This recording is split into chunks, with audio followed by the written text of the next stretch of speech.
दिल्ली में काम कर रहे सैकड़ों दिहाड़ी मजदूर सड़कों पर हैं। थक चुके हैं, सड़कों पर ही बैठ गए हैं। उत्तर प्रदेश और बिहार में अपने घर जाने के लिए NH9 पर निकल पड़े हैं। ज्यादा दूर जा नहीं पाए कि गाजियाबाद पुलिस ने उन्हें रोक लिया।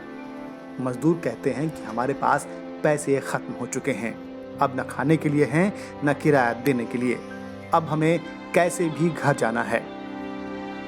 इनका कहना है कि हमारे लिए कोई बस या ट्रेन की सुविधा नहीं है। शायद इन्हीं की खातिर दिल्ली के CM केजरीवाल ने कहा कि पैदल मत जाइए, ये आपके लिए ठीक नहीं है। हम यहाँ हैं, आपका ख्याल रखेंगे, आपके लिए और अधिक ट्रेनें और बसों का इंतजाम करेंगे। ये कहानी सिर्फ दिल्ली की नहीं है। लॉकडाउन के चलते नौकरी गंवाने और घर जाने के लिए बेताब 10 प्रवासी मजदूर उत्तर प्रदेश में सैकड़ों किलोमीटर दूर अपने घरों को लौटने के लिए महाराष्ट्र के पुणे से पैदल ही निकल पड़े हैं। ये कोई मामूली दूरी नहीं है, उन्हें 1300 किलोमीटर दूर जाना है और वो भी पैदल। पुणे से निकले राजेश कहते हैं कि हमारे पास खाने के लिए कुछ नहीं बचा है। अगर हम अपने गांव पहुंच पाए तो कम से कम खेती कर सकेंगे और कुछ खाने को तो होगा।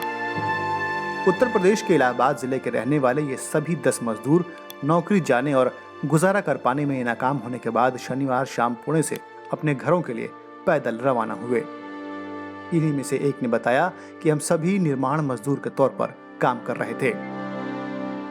जब महाराष्ट्र से श्रमिक ट्रेन चल रही है तो आखिर ये पैदल क्यों जा रहे हैं? इस सवाल के जवाब में इन मजदूरों ने बताया कि हमने एक ट्रेन में चढ़ने की कोशिश की थी। हमें लंबे समय तक लाइन में खड़े रहना पड़ा, लेकिन हमारा फॉर्म नहीं लिया गया। अब हम क्या करें? मजदूर कहते हैं कि पिछले कई दिनों से हम एक वक्त का खाना खाकर गुजारा कर रहे हैं।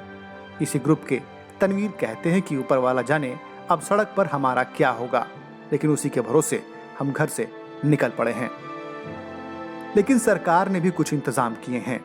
पुणे प्रशासन ने औरंगाबाद में मालगाड़ी से कटकर 16 श्रमिकों की मौत के बाद संबंधित अधिकारियों को ऐसे प्रवासियों के लिए जिले में हाईवे पर उपलब्ध होटलों और हॉल में जरूरी इंतजाम करने और उनके लिए शिविर बनाने को कहा है।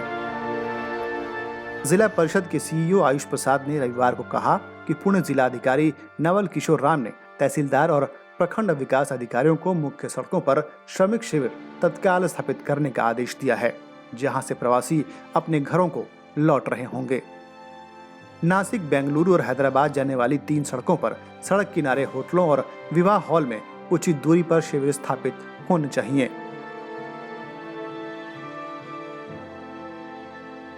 जिले में कम से कम 35 शिविरों के बनने की संभावना है।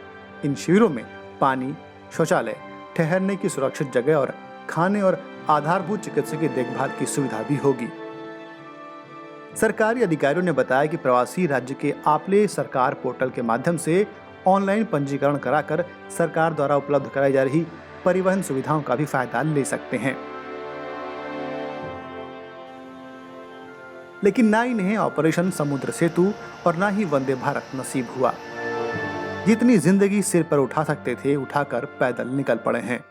इस वक्त ये कहां हैं, किस हाल में हैं, हम नहीं जानते।